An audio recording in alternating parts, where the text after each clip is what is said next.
Hi guys, so welcome to the beach down at Berwick Upon Tweed. So at the minute I'm doing long exposures. I'm going to show you how I'm going to capture my long exposure here. So I've got, at the minute on my camera, I've got a case circular polarizer, a Lee 10 stop filter. I'm shooting at 1/50 of a second, which is giving me around about 20 to 25 seconds on a long exposure, which is plenty during the day at f/16.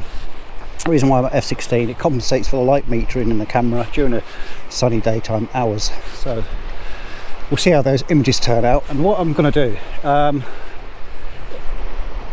going to actually get different perspectives of this lighthouse as well. I don't know if you can see the lighthouse in the distance there, but it's up here somewhere. But yeah, I'm going to get placing the lighthouse in the lower thirds, to the right, to the left, in the middle, bringing the camera down, placing it in the top thirds, you know, and having a little play around and see how this works out. And I'm going to work my way up to the lighthouse itself and get on the pier. So that'll be my next location, and I'll probably see you there. See you soon.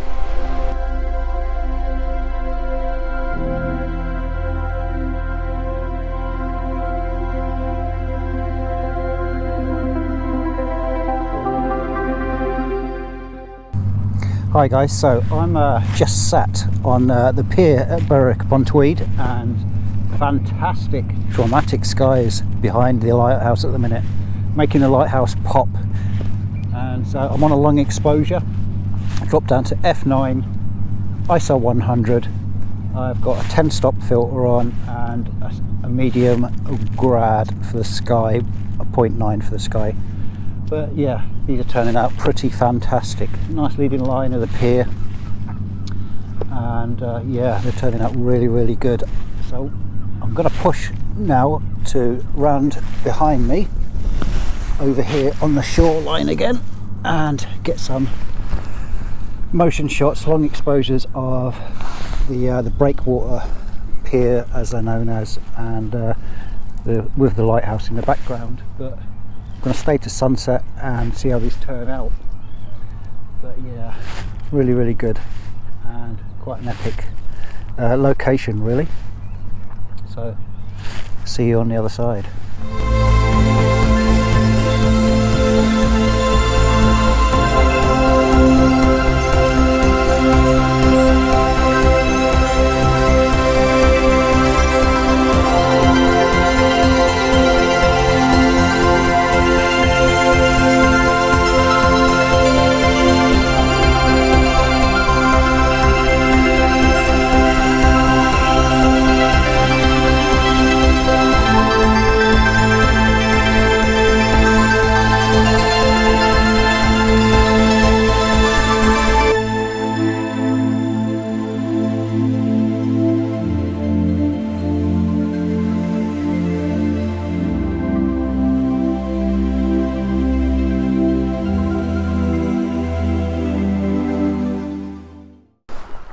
Hi guys, and welcome back to the next location in Berwick Upon Tweed. I'm now south of the actual lighthouse up here in the distance, and what I'm doing now is I'm using these old wooden, I would say breakwater piers sort of things, and they act really good foreground image, and they act as a leading line to the actual lighthouse itself, if you find the right angle to this.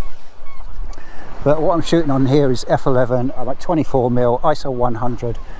And it's given me a time of around about roughly 40 seconds on this. So with any evening long exposures, your exposure time is going to be longer, and in the morning time for long exposure it's going to be shorter. So yeah, do compensate for that when you're doing like images of these, because you've got to work with a tide as well. So, but listen, thanks for tuning in. Please enjoy the images, and hopefully in the future I will be up in the mountains. Just got to wait for those midges to disappear, because I've got zero tolerance for them. But yeah, I'm just going to wait for this nice sun set here, and the clouds will turn a different colour, and it should be a really nice image. But yeah, you tell me what the images are like, and what your favourite one is. So thanks for tuning in, and do hit that like and subscribe for future episodes, and it does help build this channel. So thanks very much. See you soon.